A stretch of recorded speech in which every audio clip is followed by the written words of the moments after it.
I want you folks to do something. I want every white person, every person in this room who considers himself or herself a member of the white race to stand. Right now. Right now. Every person in this room who considers himself or herself a member of the white race. Now, remain standing. Now, remain standing. Now, will every person in this room who considers himself or herself a member of the black race please stand? Up, up, up, up. And remain standing. Now, the brown race. Anybody who considers himself or herself a member of the brown race. Now, the yellow race.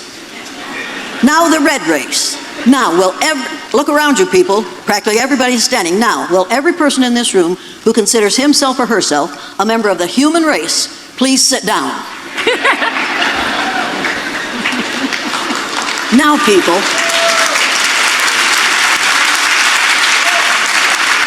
you are all members of the same race, the human race, which started with black women between 300,000.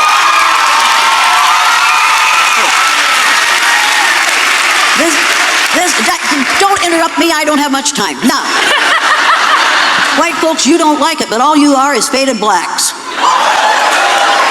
That's the way it is. Every one of you, if you trace your DNA back far enough, you're going to find that some of your DNA came from Africa. Because we all have the same ancestor back there, every single one of us. And those of you who think you don't have are obviously from outer space. Now, that means that every one of us is a 30th to 50th cousin to every other person in this room. So I want you to turn to the person on your left or your right or behind or in front of you, stick out your hand and say, "Hi, cousin." Hi, cousin.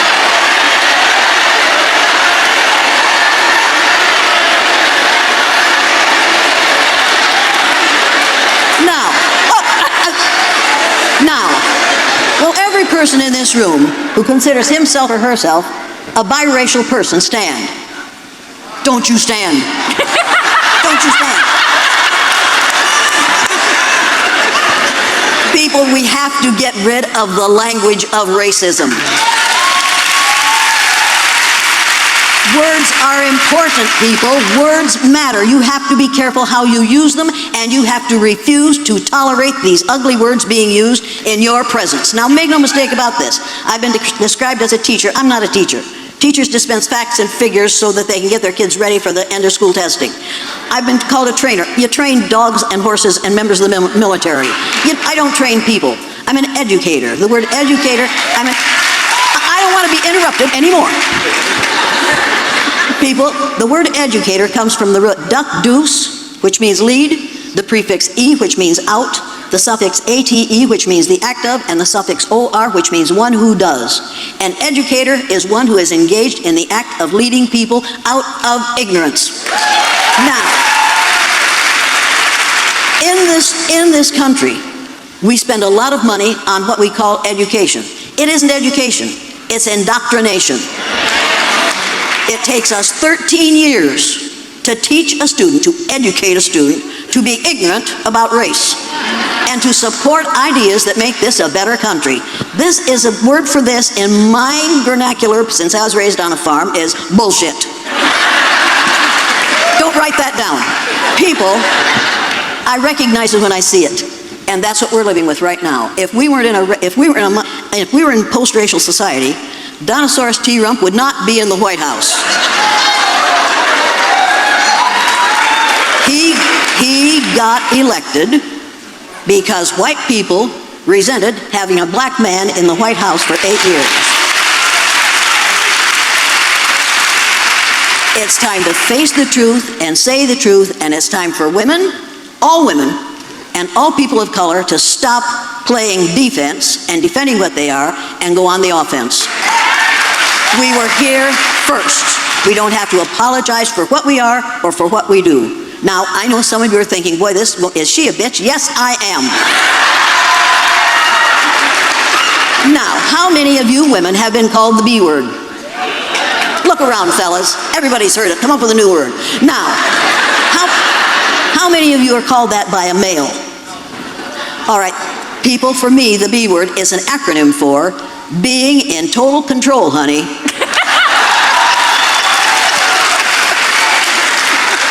And when women are seen in control, the men around them call her the B word.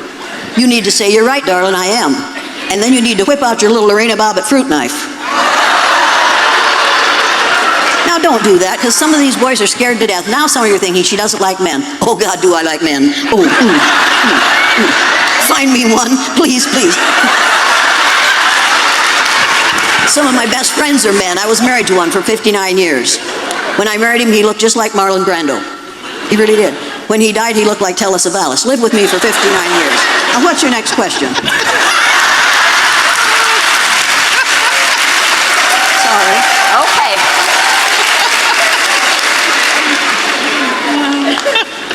Education should be fun. I'm already cutting out questions. Okay. Let's talk about privilege. Angela, you want to talk about privilege? And this goes to you, Jane, first. How did you first become aware? This is a reflective question. How did you first become aware of your own privilege? And how did you first become aware that others had more privilege than you? And I'm going to ask the same of you also. Oh, you want me to go first? So you go first. I never thought of it as white privilege. I just thought if you do the right thing, people will do the right thing where you're concerned. And because I'm white, they did. And they were wrong. Because I've been doing the wrong thing for about 33 years, I did the wrong thing. I thought I was all right. And then I did the blue-eyed, brown-eyed exercise. And I watched a brilliant little blue-eyed white girl turn into a frightened, intimidated, unable to learn child in the space of 15 minutes because I accused her of not being smart enough because she had the wrong color eyes. And I watched 4 dyslexic brown-eyed boys read words they had never been able to read and spell words they had never been able to spell because nobody had ever told them that they could learn to read or spell. But on the day they had brown eyes, it was obvious that the world was theirs. They could do anything. I found out about expectations that day, and I realized that what we have done, what we white folks have done in this country, ever since we got here, is treat people positively or negatively, not on the basis of the color of their skin, but on the basis of our ignorance about skin color, where it comes from and what it causes. This is not about skin color, this is about ignorance. And the answer to ignorance is education. It is not indoctrination, it is not schooling, it is not training, it is education. But you have to have teachers who know better if they're going to teach better. And teachers can only teach what they know. And unfortunately for all of us, we've all been led down the same ugly path of thinking that it's all right to claim privilege when what we should be claiming is ignorance. We've got the wrong word here, people. This problem is white ignorance, and white people are running the show. Now you're going to think she's a traitor to her race. I'm not a traitor to the human race, and that's the only race I see. Make no mistake about that.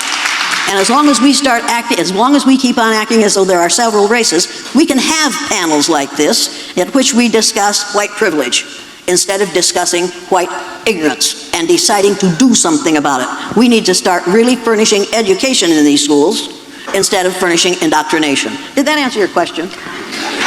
Yes, partially. All right. The rest of the question is, so how did you become aware of your own privilege or of others having more privilege than you?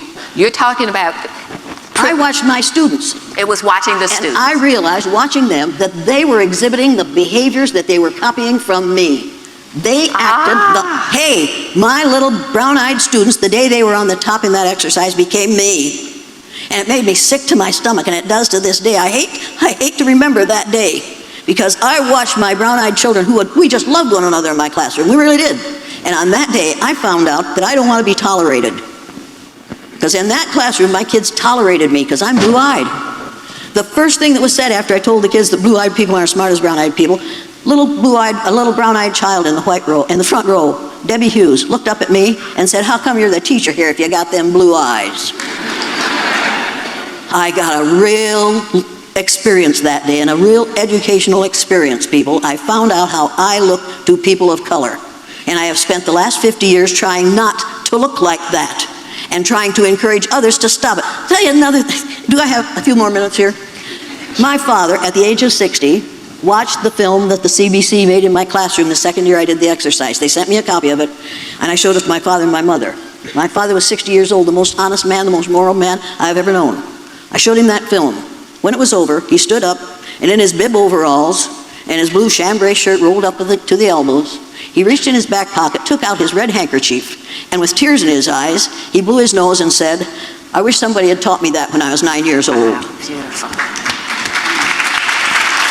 You can criticize what I do until the cows come home, and psychologists do until they get smart. I don't listen anymore because my father said, "I wish somebody had taught me that when I was 9 years old." If somebody had taught my father that when he was 9 years old, we would never have had to listen to some of the ridiculous racist remarks that he made, and he never made them again after he watched that film. Don't tell me that you can't change people. Don't tell me that you're too old to change. There isn't a person in this room who is too old to change. White folks, you got to change, because within 30 years, you will be a numerical minority in the United States of America. And you had better pray to whoever you pray to or for, that people of color are not going to get even with us and treat us the way we have treated them. If you can't think of any other reason for treating people like equal human beings, think of that one. Because what you do today is creating the future. I don't think you want the kind of future that you have provided for people in the present. I may be mistaken. You may not know what's going on. You know what's going on. And if I asked you, every white person in this room who wants to be treated the way we have treated people of color in this country, if you'd like to be treated that way, all you white folks, if you want that for the rest of your life, please stand. Did you understand the directions? If you're white, and you think blacks have got it so good in this country, and you want to be treated the way they have been for the rest of your life, just stand up. You know why you aren't standing. You know it's ugly, and you know it's happening, and you know you don't want it to happen to you. So I want to know why you're so willing to allow it for others in this post-racial society. Today I asked a young woman how long she thinks this has been going on, this racism against blacks. How long do you think it's been going on? Forever? You're wrong. 500 years. Yeah. During the Spanish Inquisition, the people who were running the Spanish Inquisition and killing people because of their religion found out that they killed a whole lot of people who had the right religion. They couldn't tell what their religion is by looking at them. So they decided they had to find another way to identify the people that they were going to kill and enslave, So they set upon skin color. People, it's only 500 years old. Now think of that. It's only 500 years old. Nobody was born a racist. There is no gene for bigotry. You were not born a racist. You have to be taught to be a racist, and you have to be carefully taught. And if you haven't seen that musical, in which the last song is, you have to be taught to be afraid of people whose skin is a different shade, of people whose eyes are differently made. You have to be carefully taught. South Pacific. Yes, South Pacific. You have to be taught before it's too late, before you are 6 or 7 or 8, to hate all the people your relatives hate. You have to be carefully taught. And that's what we have to do in this country to keep this racism alive. If we want racism to stop, we have to stop teaching racism. In our homes, in our churches, people, Jesus did not look like a little Pillsbury Doughboy.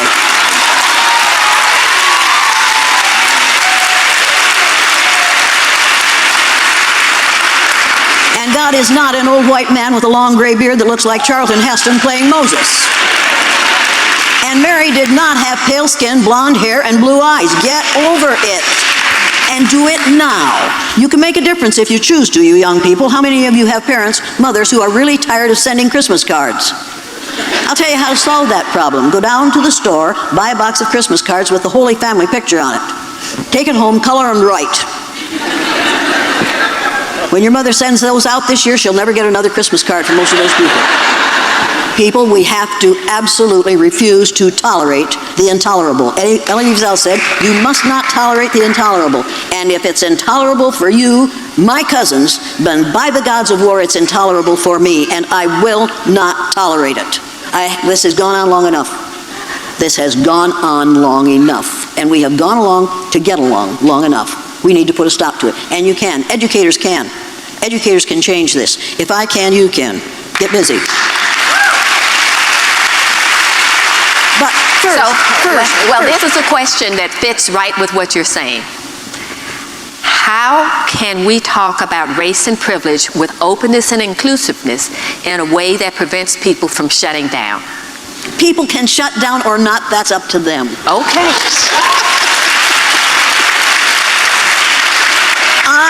Let me tell you something. I am not responsible for how you respond to me. You got it?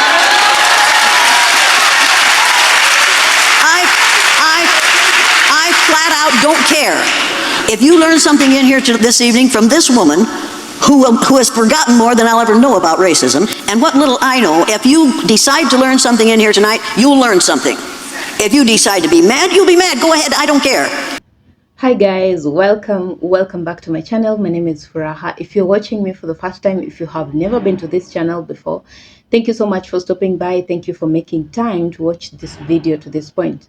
Now I also hope that you have been enjoying the video this far, and that you have learned at least a thing or two from the video that you have just watched. And on today's video, we're talking about our favorite human being, who is Jane Elliott. And I'm saying that because I have done videos of Jane Elliott in the past, and I have seen how you people react to her videos, the kind of information that you get from her, the kind of teachings, lessons that you get from her, and you leave that in the comment section. So that's how I know that this is one person that you people accord so much respect, so much love, and you learn a lot from her. Now, if you're being a bit real about things, you do realize that Jane Elliott is a white woman that has, you know, stood firm and has not disappointed black people in her firm stand of, you know, fighting for the rights of black people. Now, Jane Elliott has been doing this for ages. As you can see from her videos, you do know that this is not a young woman. She has been doing that for quite a while. You know, we're talking about very many years. She has been a teacher. She has taught very many people, prominent people. She has been doing this kind of videos and this kind of, you know, going to universities, talking to students, talking to young adults, talking to people, children, and teaching children about racism and why they need to fight against racism, and trying to make them understand what racism is and what it does to black people and how much it disadvantages black people so that they become the way that they are right now. Now, without Jane Elliott, there are many people, and especially white people, that would never have understood what it takes to be a black person and to exist in America as a black person. You know, there's a lot of things that people assume are, you know, just automatic. You know, for example, going to school and going back home to a functional family, you know, stuff like that. And people take that for granted and they think it's a normal thing, it's easy to do. Now, when you interact with black people, you do realize that these things are actually earned, most of them, yeah. People have to go to school, but it does not guarantee that they're going to get good jobs. They go to school and work so hard, but it doesn't guarantee that they're going to do well in their examinations, because there are teachers that are looking at them some type of way. They're looking at them as black people and as people that we hate, people that cannot perform, yeah, people that cannot achieve. And when a black person achieves, it's questionable. You know, they have to hold discussions and think, what went wrong with this examination? Why is it that this black kid is shining at this? That is what America is for black people. And simply because you have done well in your examinations and you have finished your course in university doesn't mean that you're going to get a competitive salary, because it all goes down to the kind of employer that you're going to get. If it's a white person that is racist, you're doomed. You're going to have to, you know, struggle to get to perform. You're going to struggle to earn like the rest of the people, because they don't look at you the same way. Now, Jane Elliott, among other people, have tried so hard to dedicate their whole lives to fight for black people and to educate the world that this is really what being a black person means, and these are the challenges that black people face every single day. And this is what we can do as white people, as Asians, as yellow people, to help the situation and make these people experience life in a better way. That these people, when given an opportunity, when given a chance, they can perform just exemplary, you know. They can do well, they can outperform even white people who are privileged. Now, there's another thing that white people don't exactly like to talk about, and that is white privilege, white supremacy. And these two things, they like to assume that they do not really exist, or if they do, they don't matter so much. And if they do, they do not they're not functional. Yeah, but the reality of things is that these things affect black people in ways that you can only imagine. Yeah, these things, unless you're a black person and you have experienced them, you do not understand. Now, white privilege makes the lives of white people easier. It makes the white people, have an easier time in school, at workplaces, in life generally. Now, the same thing works on the opposite side for black people. It disadvantages black people, makes sure that black people have to overplay their role so that they can achieve as much as white people. Now, for you to find a very successful black person, a black American, they have done 10 times more than what white people have had to do to achieve the same success. Now, for you to understand that, it will help you to understand what we are generally talking about. White privilege, white supremacy exists. Racism does exist, and as much as many white people want to always talk about racism not existing, you do not have the opportunity. I keep saying you cannot choose for people what they feel. If black people have said that they are undergoing racism and it's harassing them, it's making them feel as if they are out of place and it's disadvantaging them, you better believe them, because they're the ones that know where the shoe pinches the most. They're the wearer of the shoe. Now, for anyone that wants to talk about racism not being present, and they're talking about it from a perspective of a white person, they're talking about it from a perspective of an Asian, or someone that are, they're not marginalized, they are not disadvantaged in any way, that the system, the American system, is designed to work for you as a white person, that everything that you have to do, once you do it, and then it assures you of success, assures you of good life, that everything of yours will go just as planned. For black people, that is a struggle. They have to go through a lot of things, and they have to pass through lots of hurdles for them to get to where they dreamt of being. And for most of them, they don't quite achieve, they don't ever get to achieve that which they really dreamt about. They have to settle somehow for the life that is present, the life that is available for them, because they are not white, and the white system, the American system, is not for them. The American system, in any case, it's fighting against them, so they have to work their way around that. They have to make sure that they devise means that can help them to survive somehow. And some of the ways in which they can do that is voting in the right person. And I have talked about that countless times. Voting for the right person will help Americans, will help black people, will help the whole world to be in a better place. Now, black people, when they talked about not voting for President Trump on the basis of him being a racist man, white people did not understand that, because to them, racism is not a big deal, because it does not affect them. And that, to me, sounds like someone being very selfish, because they're not considering the other people. They're not considering what that will look like, what it will feel like to the other person. Now, they only care about themselves, so they went ahead and voted for him because they know that he is racist and is going to just implement whatever and whatever to black people, and that is okay to them because it doesn't affect them. That is being selfish. Yeah. And yeah, guys, I know you have your thoughts, you have your ideas. I would like to really hear what you have to say about that. If you're a black person, you have experienced racism. If you are a black person, you listen to Jen Elliott, you watch her videos, you learn a thing or two from those videos. There are things you agree on, there are things you disagree on. Please let me know in the comment section. Let me know what you think about that. You, as a white person, please feel free to share in the comment section what you think about this, because we all understand that there are white people that are particularly not racist. There are people that are fighting for black people especially, and trying to make the world a better place for black people, for the whole of the human race. Now, guys, I will see you on my next video. I hope that you're keeping safe from wherever you're watching me from. I hope that everything is flowing well that side that you are. Good morning, good afternoon, good evening, guys. I'll see you on my next one. Bye for now.